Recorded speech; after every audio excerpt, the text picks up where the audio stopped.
Hare Krishna, thank you for joining. I think we can make a start.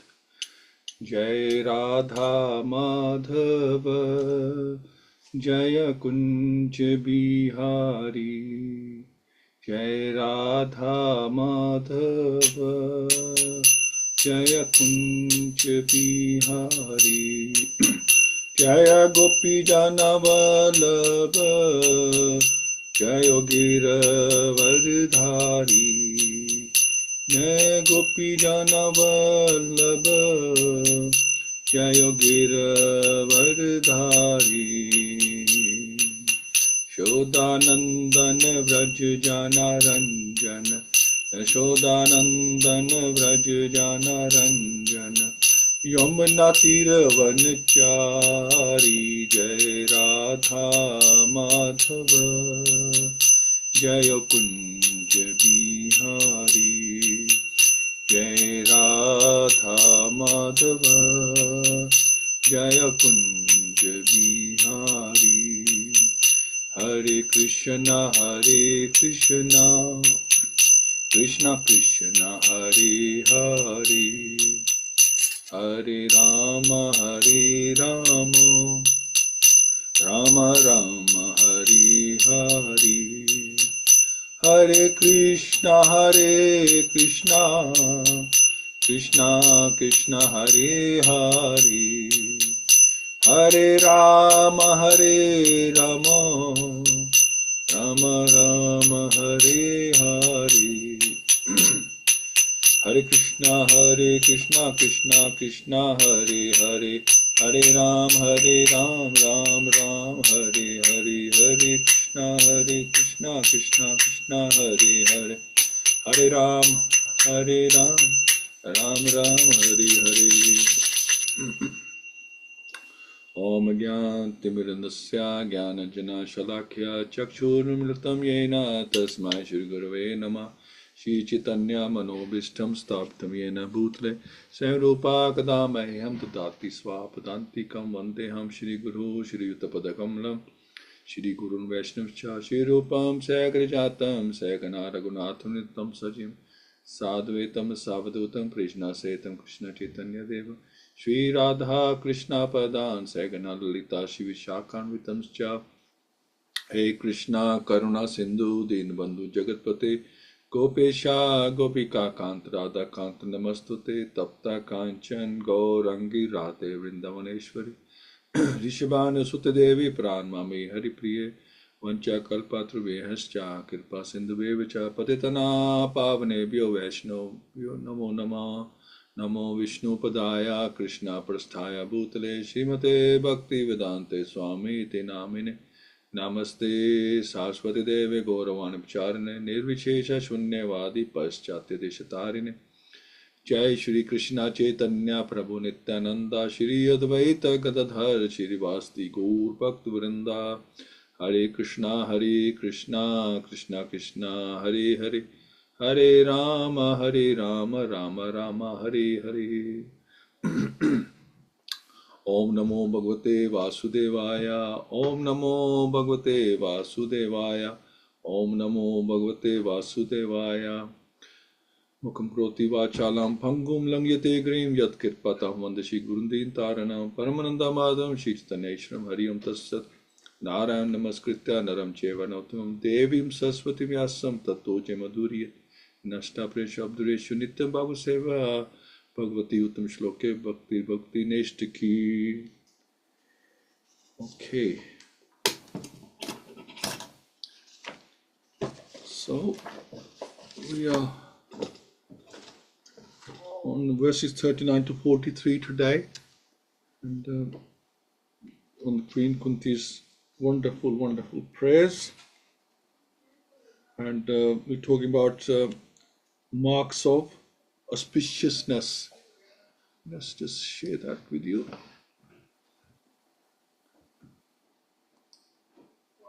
Excuse me.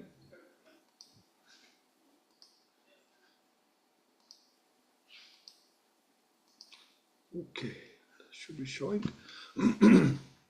So we're saying Nayam Shobhiyate Tatra Yethadanim Gadadhara Tvatpade anikitabati swalakshan vilakshitahi. So now not iyam, this land of our kingdom, Shobi Shayate will appear beautiful, Tatra then, Yatha as it is now, Idanim now, Gadadhar, O Krishna, Tvat Yo Padhi by the feet, Ankita marked, Bhati is dazzling, Swalakshan your own marks, Vilakshitahi by the impressions. O Gadadhar Krishna, our kingdom is now being marked by the impressions of your feet, and therefore it appears beautiful. But when you leave, it will no longer be so. So there are certain particular marks on the feet of the Lord which distinguish the Lord from others. The marks of a flag, thunderbolt, an instrument to drive an elephant, umbrella, lotus, disc, etc. are all on the bottom of Lord's feet. These marks are impressed upon the soft dust of the land where the Lord traverses. The land of Hastinapur was thus marked with Lord Sri Krishna was there with the Pandavas, and the kingdom of the Pandavas thus flourished by such auspicious signs. Kunti Devi pointed out that these distinguished features and was afraid of ill luck in the absence of the Lord. So 839. So when the Lord comes, he has distinguished markings on the soles of his feet. From that we can be certain that it's God. So there's certain things, certain signs that distinguish God from the normal human beings. These markings are there from birth and always remain, but the Lord is here. So they're permanent markings. It's not like when the Lord grows up, the markings disappear. They're always there. So when 5,000 ago, when Pandavas were there, Krishna was the center. Everything became beautiful. That can be done anytime. We simply have to invite Krishna. My Lord, please come in the center. Everything becomes beautiful. So when Krishna is in the center, everything comes beautiful. So he doesn't have to be physically present for us nowadays. In the Kali Yuga, he does not appear in front of our eyes. So it can be, everything can be auspicious for us as well if we put Krishna in the center. Srila Prabhupada mentions. So Golok Vrindavan is beautiful because Krishna is the center. Queen Kunti said, when you leave, the beauty will leave also. But even though Krishna did leave, it didn't mean the Pandavas became poor or ugly. They were certainly thinking of Krishna. Krishna was even more in the life, even more in the center. They were even more Krishna conscious. So although Kunti Mata thinks that Krishna leaves, everything will become inauspicious, but that is not the case. Krishna is always there. We can think of Krishna, we can do activities with Krishna in the center. We have the holy name. Krishna has the holy name. So Krishna is there always with us, and he's always there as a super soul inside us. So it's never inauspicious when we think of Krishna and we put Krishna in the center.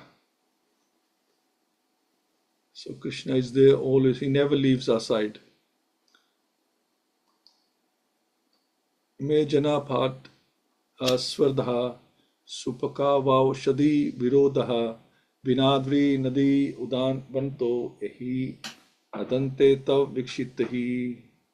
So ime, all these janapadha, cities and towns, swardha, flourished, supakava, mature, oshadi, herbs, virudha, vegetables, one forest, adri, hills, nadi, rivers, udanvantaha, seas, he certainly adante, increasing, tav, by you, vikshatihi, seen. So all these cities and villages are flourishing in all respects because the herbs and grains are in abundance. The trees are full of fruits, the rivers are flowing, the hills are full of minerals, and the oceans full of wealth, And this is all due to your glancing over them. So Kunti Mata is giving her side of the argument. She wants him to stay. Please don't go. Human prosperity flourishes by natural gifts and not by gigantic industrial enterprises. The gigantic industrial enterprises are products of a godless civilization, and they cause the destruction of the noble aims of human life. The more we go on increasing such troublesome industries to squeeze out vital energy of the human being, the more there will be unrest and dissatisfaction of the people in general, although a few only can live lavishly by exploitation. The natural gifts such as grains, vegetables, fruits, rivers, the hills of jewels and minerals, and the seas full of pearls are supplied by the order of the Supreme, and as he desires, material nature produces them in abundance or restricts them at times. The natural law is that the human being may take advantage of these godly gifts by nature and satisfactorily flourish on them without being captivated by the exploitative motive of lording it over material nature, which is natural for us, trying to lord over everything and exploit it. The more we attempt to exploit material nature according to our whims of enjoyment, the more we shall become entrapped by the reaction of such exploitative attempts. So every action has a reaction. If we have sufficient grains, fruits, vegetables, and herbs, then what is the necessity of running a slaughterhouse and killing poor animals? A man need not kill an animal if he has sufficient grains and vegetables to eat.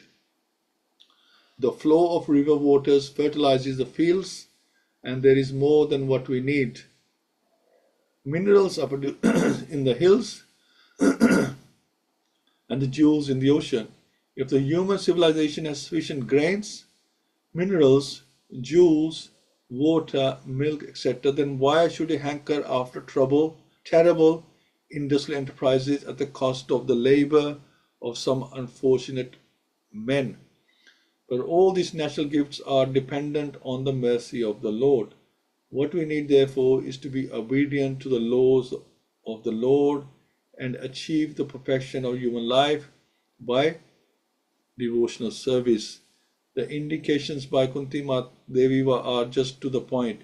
She desires that God's mercy will be bestowed upon them so that natural prosperity be maintained by His grace. So, any explanations on this? About God's mercy. So, Srila Prabhupada explains that if we have abundance of resources, they are there to be used in the service of the Lord. If these are lacking, then it means we are moving in the wrong direction. That means we're not pleasing the Lord, we're doing something wrong, individually and collectively. Queen Kunti is saying, Lord simply glances upon me and there will not be any scarcity of anything. So we simply ask, please, Krishna's glance. If Krishna glances over you, everything becomes happy and beautiful. So Krishna's mercy is required in everything. Without that mercy, nothing is possible, as we were discussing last time. So Kunti Mata is asking for the mercy of the Lord so that everything remains auspicious. Atha Vishvesha Vishvataman Vishva Murte Svekashume Sneya Pasham Imam Chindehi Dridam Pandusu Vrish Nishu Atha. Therefore, Vishva Isha, O Lord of Vishva Isha, O Lord of the universe, Vishv Atman, O soul of the universe, Vishmurti, O personality of the universal form, Svakeshu, unto my own kinsman, may my Sneha Pasham, tie of affection, Imam this Chindahi cut off, Dridam deep, Pandushu for the Pandavas, Vishnush for the Rishni also. Now, Kunti Mata is saying, O Lord of the universe, soul of the universe, O personality of the form of the universe, please therefore sever my tie of affection for my kinsman, Pandavas and the Vrishnis. So a pure devotee of the Lord is ashamed to ask anything in self-interest from the Lord, but the householders are sometimes obliged to ask favors from the Lord, being bound by the tie of family affection. Srimati Kunti Devi was conscious of this fact, and therefore she prayed to the Lord to cut off the affectionate tie from her own kinsmen, the Pandavas and the Vrishnis. The Pandavas are her own sons, and the Vrishnis are the members of her paternal family. So she is very much attached to them both, on the both sides. Both the families required the Lord's help because both were dependent devotees of the Lord. Srimati Kunti Devi wished Sri Krishna to remain with the sons, the Pandavas, but by his doing so, her paternal house would be bereft of the benefit. All these partialities troubled the mind of Kunti, and therefore she desired to cut off the affectionate tie altogether. So she's in her mind is in a struggle because Krishna belongs to her paternal side. So if he stays, then or he goes. So one side always loses out of his association. So she's better just cut my tie of affection altogether because this tie is really disturbing for me. So a pure devotee cuts off the limited ties of affection for his family and widens his activity of devotion service for all forgotten souls. The typical example is the band of 6 Goswamis who followed the path of Lord Chaitanya. All of them belong to the most enlightened and cultured rich families of the higher castes, but for the benefit of the mass of population, they left their comfortable homes and became mendicants. To cut off all family affection means to broaden the field of activities. Without doing so, no one can be qualified as a Brahman, a king, a public leader, or devotee to the Lord. The person regarded as an ideal king showed this by example. Sri Ramchandra cut off the tie of affection for his beloved wife to manifest the qualities of an ideal king. So to do something extraordinary, sometimes we are held back due to affection and ties, and at least mentally these ties have to be broken so we can move forward. Otherwise we're just going around in that small space, small area.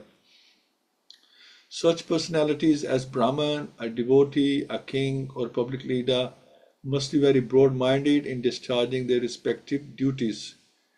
Srimati Kunti Devi was conscious of this fact, and being weak, she prayed to be free from such bondage of family affection.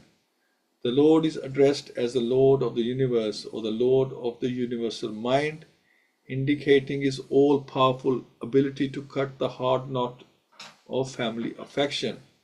Therefore, it is sometimes experienced that the Lord, out of his special affinity towards a weak devotee, breaks the family affection by force of circumstances arranged by his all-powerful energy. By doing so, he causes the devotee to become completely dependent on him and thus clears the path for his going back to Godhead.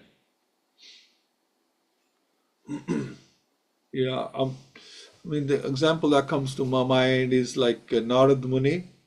He wasn't necessarily weak, but obviously he was very young, and he only had his mother.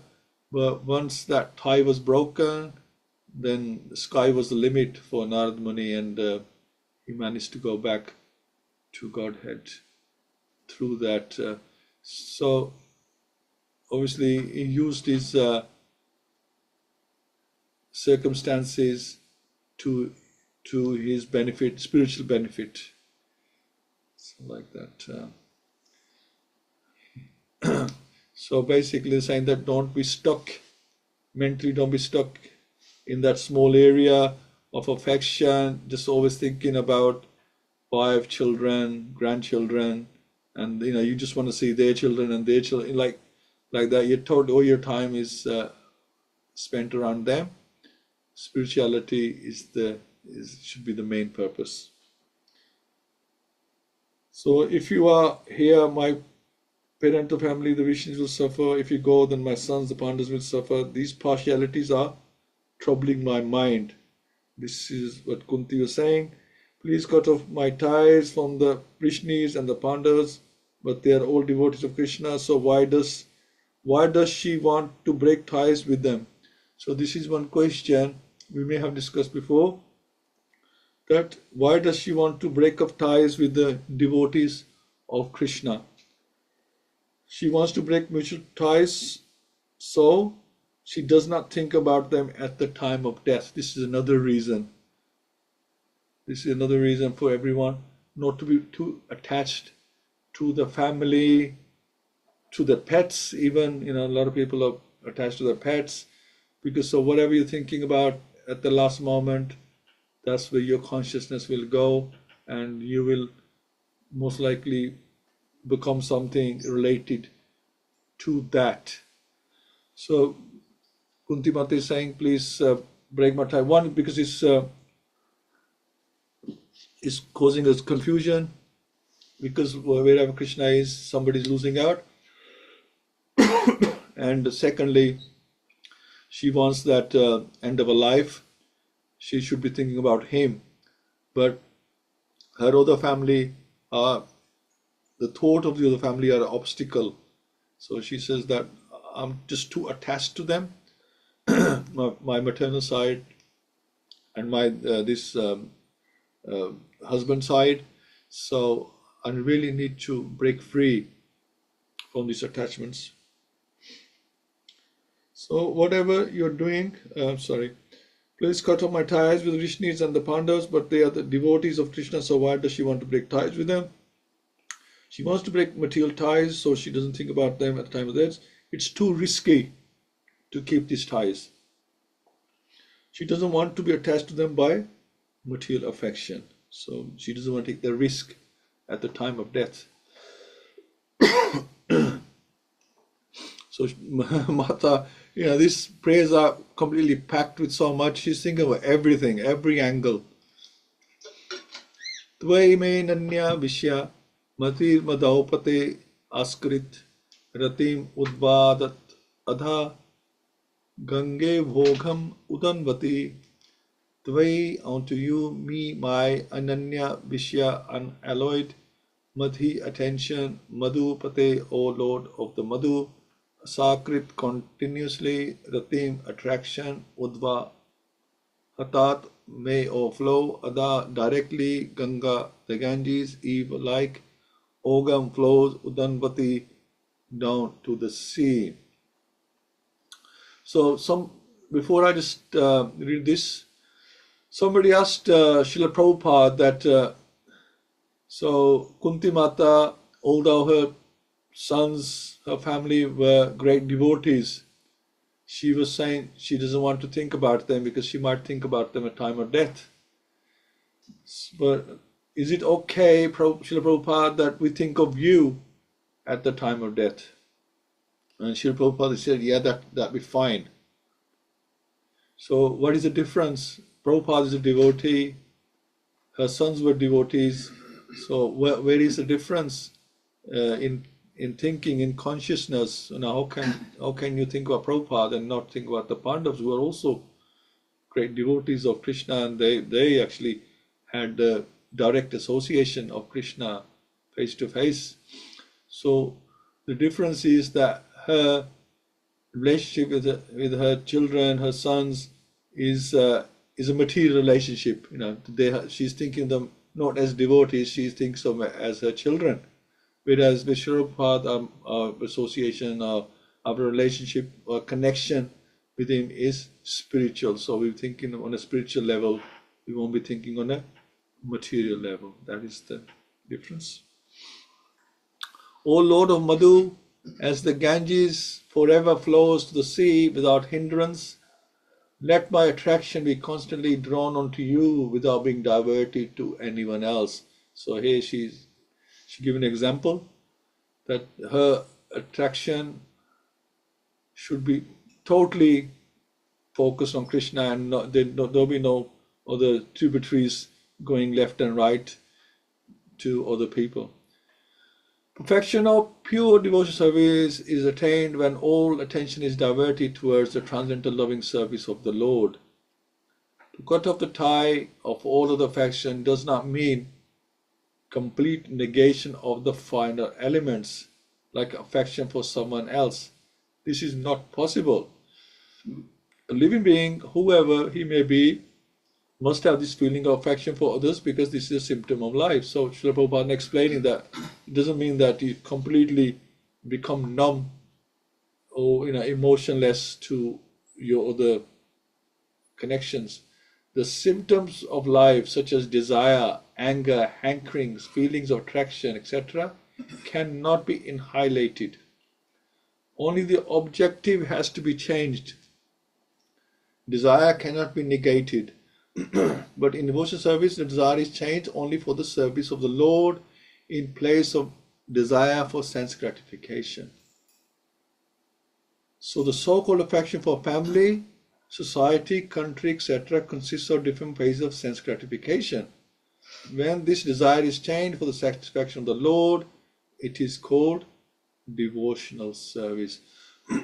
So if you are attached, you have affection, you have attraction for others other than Krishna, then if it's direct, then it's a problem. But if you have these symptoms because they are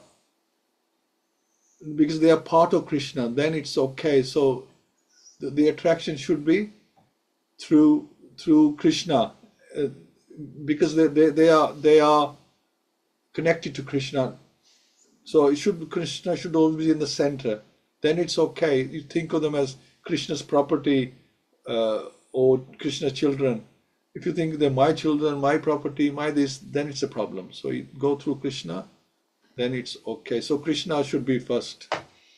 In the Bhagavad-Gita, we can see that Arjuna desired not to fight with his brothers and relations just to satisfy his own personal desires. So that because he's thinking of them directly as his own kinsman. But when he heard the message of the Lord, Śrīmad-Bhāgavatam, he changed his decision and served the Lord. And for his doing so, he became a famous devotee of the Lord.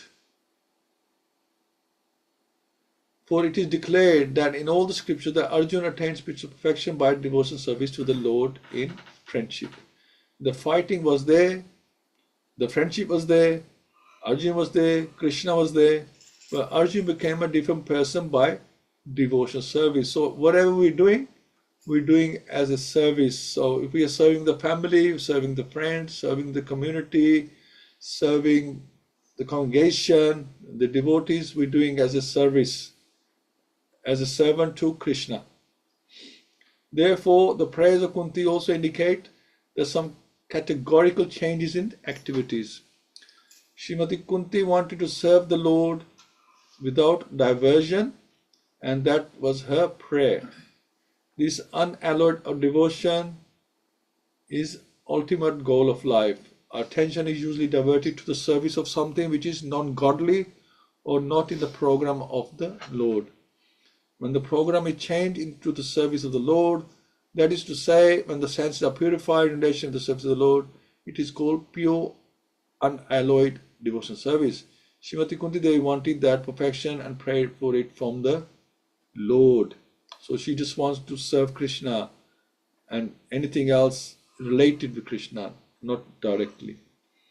Her affection for the Pandavas and the Rishnis is not out of the range of devotional service, because the service of the Lord and the service of devotees are identical. So if you're serving other people as devotees of the Lord, then it's okay. Sometimes service to the devotee is more valuable than service to the Lord. But here, the affection of Kunti Devi for the Pandavas and Rishi was due to family relation. That's where the problem was. She was thinking on a material level. This tie of affection in terms of material relation is a relation of Maya, which is relations of the body or the mind are due to the influence of the external energy. Because she was really, we are all individual souls, and our relations with our family is due to our body, because they are related with our body, say flesh and blood. So they are connected to our flesh and blood, and so it's material. Flesh and blood is material. Relations of the soul established in relation with the Supreme Soul are factual relations. When Kunti Devi wanted to cut off the family relation, she meant to cut off the relation of the skin. The skin relation is the cause of material bondage, but the relation of the soul is the cause of freedom. This relation of the soul to the soul can be established by the medium of the relation with the super soul. Seeing in the darkness is not seeing, but seeing by the light of the sun means to see the sun, and everything else which was unseen in the darkness, that is the way of devotional service. So very nicely explained by Srila Prabhupada.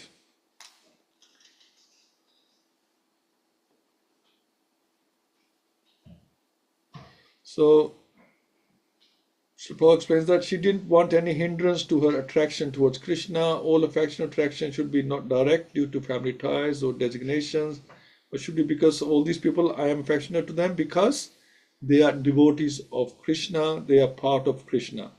So whatever you are doing is to be Krishna, not personal gratification of senses. Just like Arjuna realized battlefield that he was to serve Krishna and not body else. And first he was serving his own senses, not even his own senses. So this skin relationship is the cause of bondage, and this relation is temporary to the influence of the external energy. You want to cut the skin relationship, not the soul relationship. So there's that differentiation.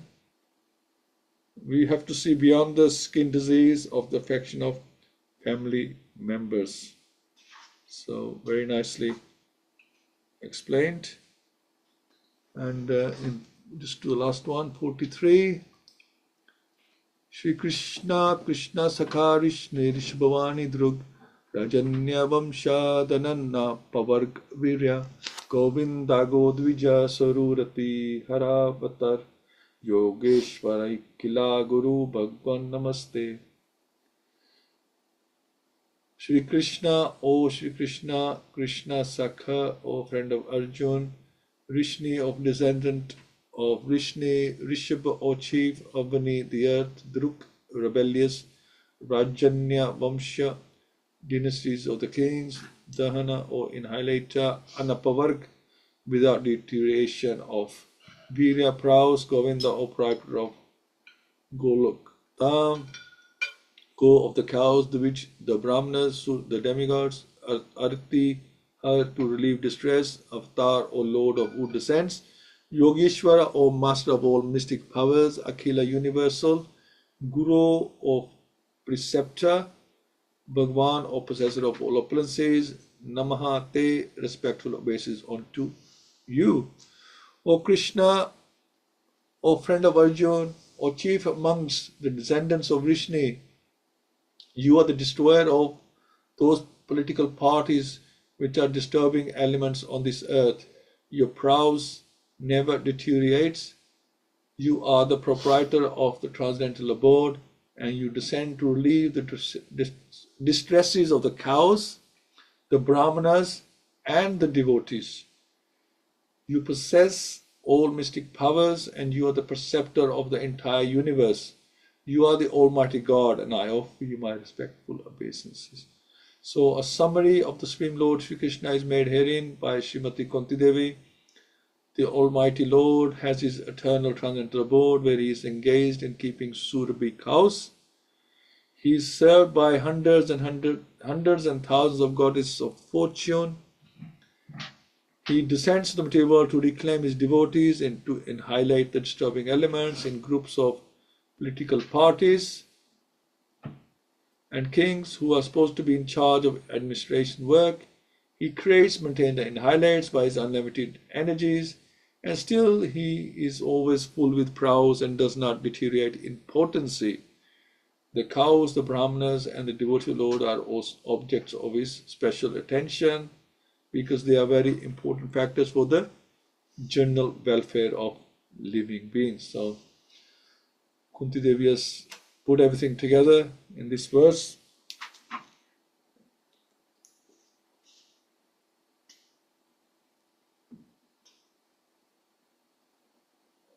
So in her praise, Kunti Devi has glorified Krishna. She offers praise that, my Lord, you cannot leave because you are protecting us. We are dependent on you. I want to become more attached to you rather than my family. I want to engage in your devotional service. I want my attention to be flowing towards without any hindrance. She's praying for the unalloyed devotional service of the Lord.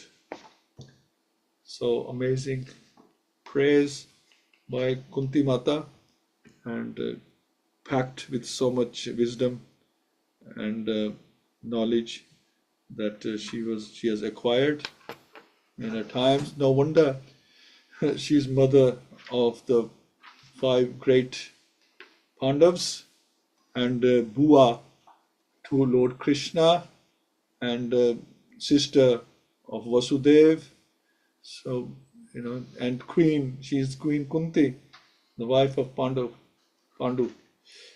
And and she's worthy of the position. You can see from her knowledge that she's a great devotee of Lord Krishna. Okay, we will summarize a bit more next time, but I'd like to hear from yourselves on this wonderful prayers. Stop sharing. Hare Krishna. And Pundikaksh Prabhu, Hare Krishna. Hare Krishna Prabhuji and Hare Krishna devotees. I mean, there are so many points in these purports, but I'll just share very few points, Prabhuji. In the very first verse, Mother Kunti says, the absence of Krishna is a misfortune. I mean, Krishna is living only from Hastinapur to Dwaraka, but for a devotee, Krishna is always there in their heart, and in devotees in the hearts of Krishna, as Krishna says in Bhagavad-Gita. But it's a message to all of others that where there is no devotion, there is always misfortune. But where there is a devotion of the Supreme Personality of Godhead, and it brings a fortune.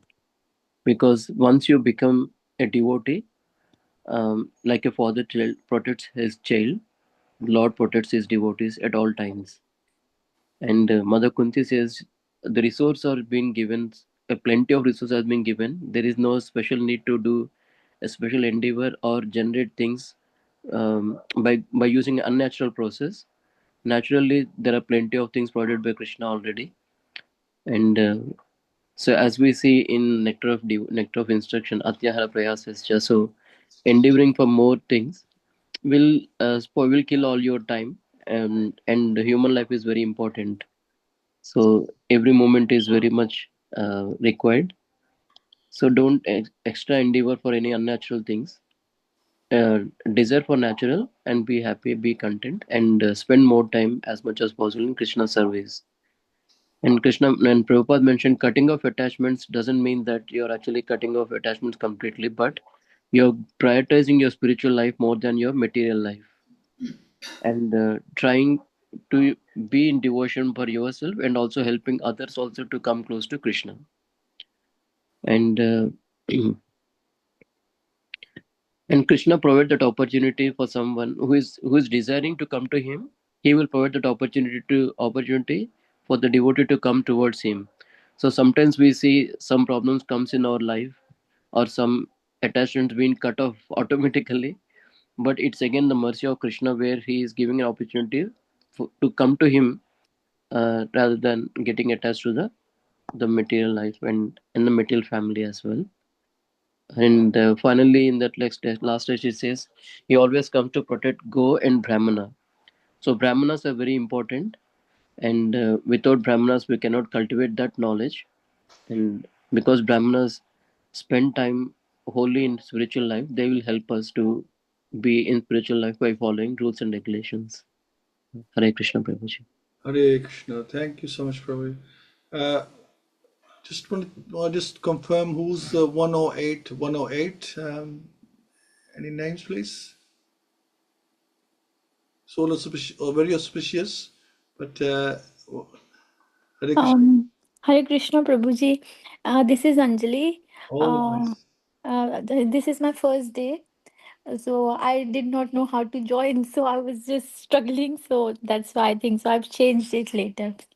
Oh, that's fine. Welcome, Mataji. Thank you, Prabhuji. Yeah, My pleasure. you have joined the group, right? I have, yes. Yes, of course. Thank you so much. Thank you, Prabhuji. Thank you. Thank you. Kiran Prabhu, Hare Krishna. Hare Krishna, everybody. Where to begin? Let's start with the six Goswamis.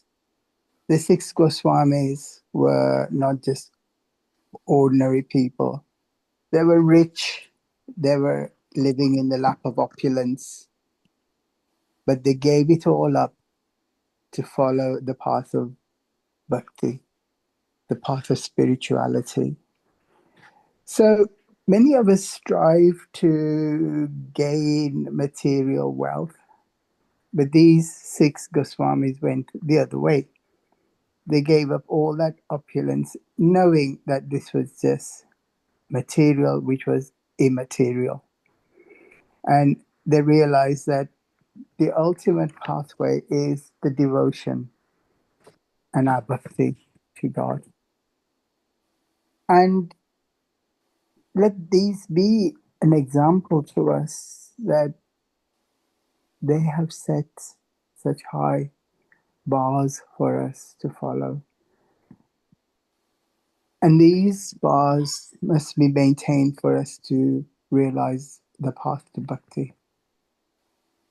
Going back to how it started, yes, Krishna had those auspicious markings on his feet. And where he went, everything was graced by his presence. The feet and the markings sanctified the land that Krishna walked on. Krishna was and is present.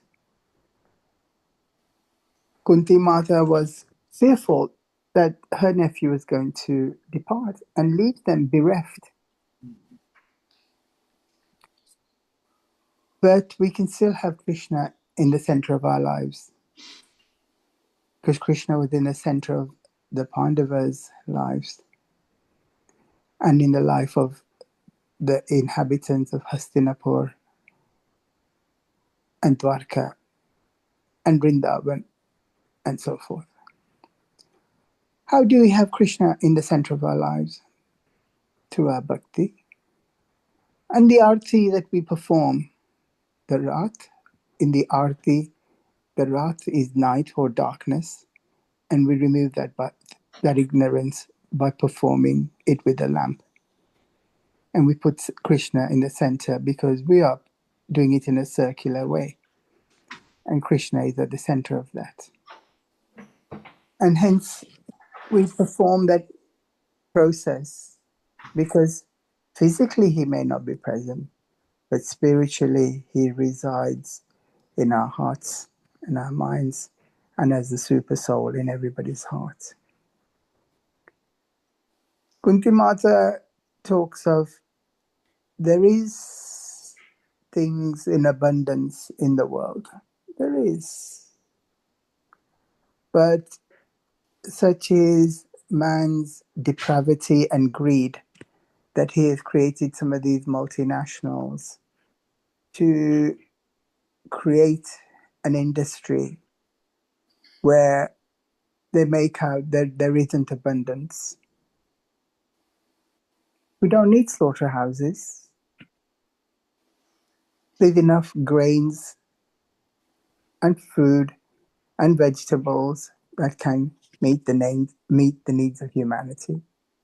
And tampered with the laws of nature. The moment you tamper with the laws of nature, the balance between cause and effect is impacted. And hence, there is going to be an impact as soon as the laws of nature are transgressed.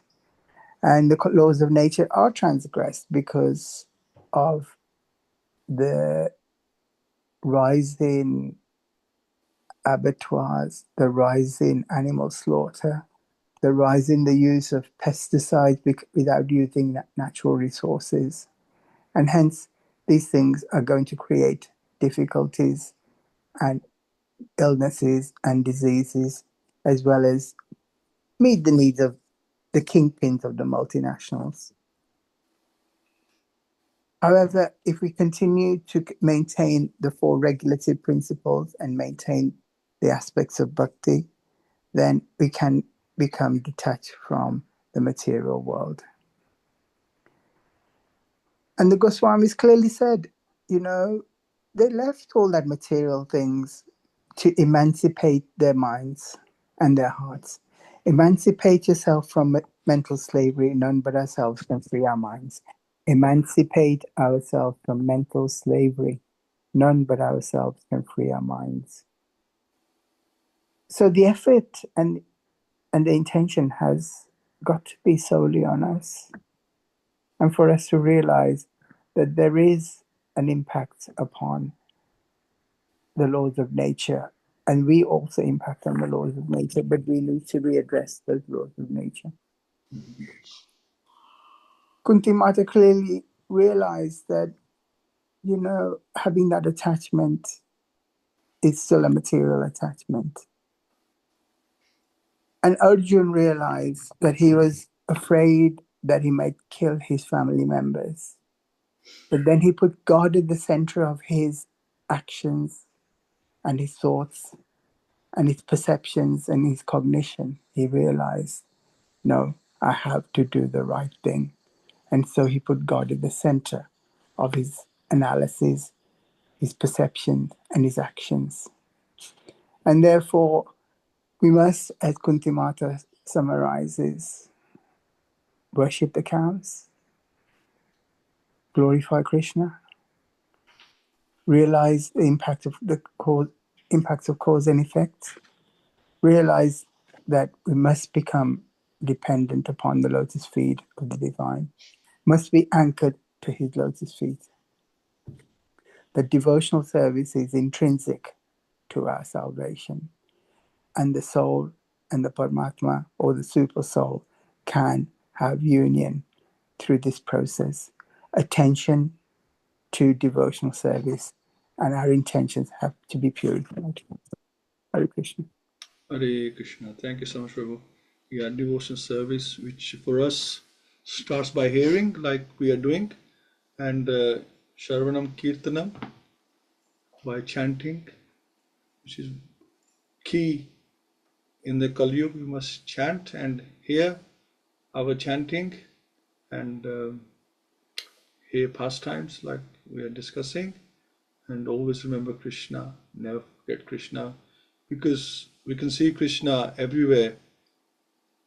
And if we also decide consciously that whatever we're doing for Krishna and everything that belongs to Krishna, then how can we forget Krishna? And we see his presence everywhere. Bhagavad-Gita tells us about Krishna's presence in everything, ability in the people, taste of water, the sunlight, the sun, the light of the sun. It's all Krishna, end of the day. The beauty around us is all Krishna. The fragrance comes from Krishna. Every fragrance is there because Krishna has fragrance. It's his bodily fragrance. Thank you so much, Prabhu. And Prabhu Mataji, you want to add anything? Hare Krishna, Prabhuji. Prabhuji is there, explained very nicely. Thank you for the class, Prabhuji. Nothing to add, but the few points that I'm going to take is attachment to Krishna only, and total dependence on Krishna makes our life happy and simplified. And I really liked all the prayers by Kunti. They are really nice, but this one, the example where she's saying how the Ganges flow to the sea without hindrance, it is so powerful. And I can only pray that we can do that. And we can only think of Krishna. And Krishna is present, like you said, not physically, is not present in our lives, but we feel his presence all the time through the Mahamantra. And like now you were saying about the hearing and Smarnam, thinking of Krishna all the time is making our lives auspicious, and feeling the absence of it. We feel like Mahaprabhu, after the operation, he could not chant, because his breathing was not good. But he was still trying because he was feeling the absence. So, and mercy of Krishna, glance of Krishna is always there. He's so merciful. And yes, I can just like pray to Krishna that, we only think of him, nothing else.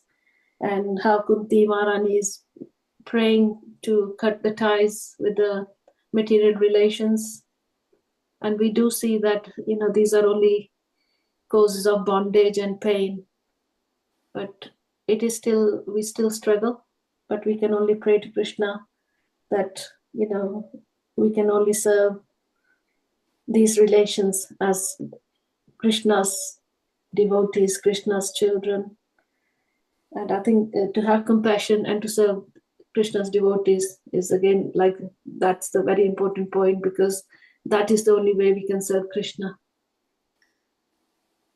Yeah, I think it is very, like Pundrikaksh Prabhu said, like there are so many points, and Kiran Prabhu's mentioned all the points. And about the balance as well, we were talking yesterday only, Mahaprabhu, and we were just talking how, like, Krishna has created a beautiful balance, but humans, we are destroying it. So with the slaughterhouses and all that. And the only thing, like, came to my mind was only if, like, Bhagavad-Gita, Śrīmad-Bhāgavatam, because when we were reading Bhagavad-Gita, I was thinking it should be in the curriculum, at least in India, if not in every other country. And Bhagavad-Gita, Bhagavatam as well, it should be read by all the children, then the life will be so beautiful. Hare Krishna, Prabhuji. Thank you. Hare Krishna. Thank you, Mataji. Yeah, you're right. Krishna has given us a balance, but we, through our greed, we make all the changes and disrupt everything. And you're right about the prayers, that there's always at least one verse that I think for everyone it stands out. They can like really focus on. And the other thing is, because Krishna has given everything in abundance. And I think I always say that to my sister when we are talking, I said, that's why people have forgotten God, because Krishna is so merciful. Everybody's got everything in abundance now. And so they have forgotten him. Thank you. Hare Krishna, Prabhuji. Thank you. Hare Krishna. Anjali Mati, I don't know how much you managed to hear today. Would you like to say something?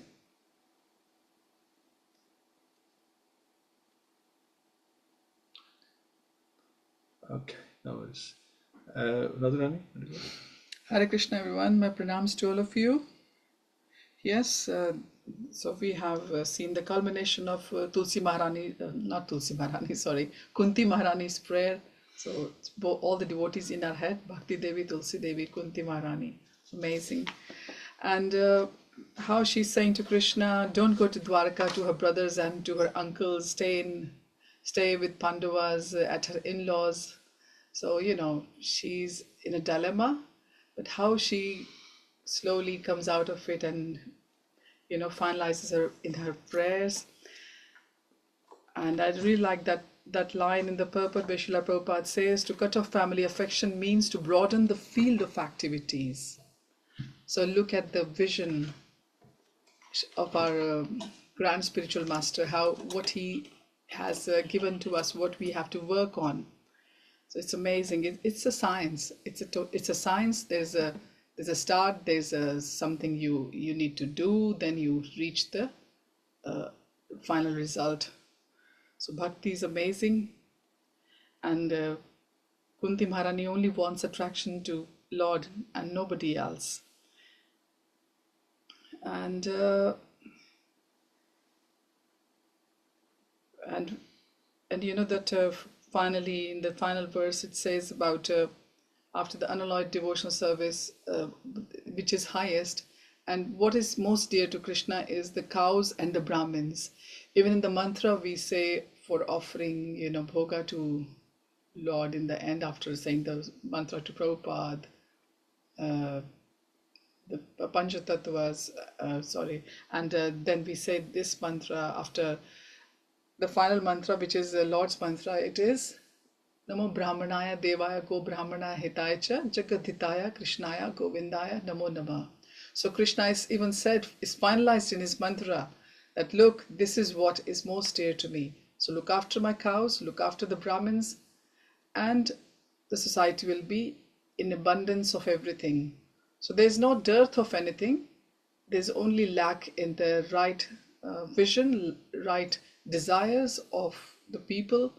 And when the desires are centered around the Lord, everything is put into place, and everything which is looking like is in scarcity in the world at the moment, it will just be fine. But let us keep Kunti Maharani's prayers in our mind, like all the prayers of the other exalted devotees, which we will read in future as well in Śrīmad-Bhāgavatam. And let these prayers be the beacon of hope, the beacon of guidance for all of us in our path to bhakti. Hare Krishna. Hare Krishna. Thank you. Thank you all so much for your input. And so Friday will continue, then Monday and Wednesday. Next Wednesday we'll have the overview from Nanda Prabhu, and then we can. What we'll do, I was thinking. So next Wednesday we'll have the overview, and then on the Friday, what we'll do, I just want to go over everything that we've done so far, just like summaries, just flag everything, you know, just to catch up, and just, you know, like I put in the group, you know, what verses relate to what information. So maybe we can do the whole 8 very quickly. That, you know, what we learned so far, basically, that's the underline. Consolidated knowledge. Yeah, what we have learned so far, or at least what we should have learned so far. And then I'll also mention what we expect to learn in chapter 9 as well. So let's do that and discuss. So thank you all so much. We'll catch up again on Friday, 8 o'clock. And so Śrīmad-Bhāgavatam ki jai, Srila Prabhupada ki jai, Gaur Premanande. Hare Hare Bol. Hare Hare Krishna everyone. Hare Krishna. Hare Krishna.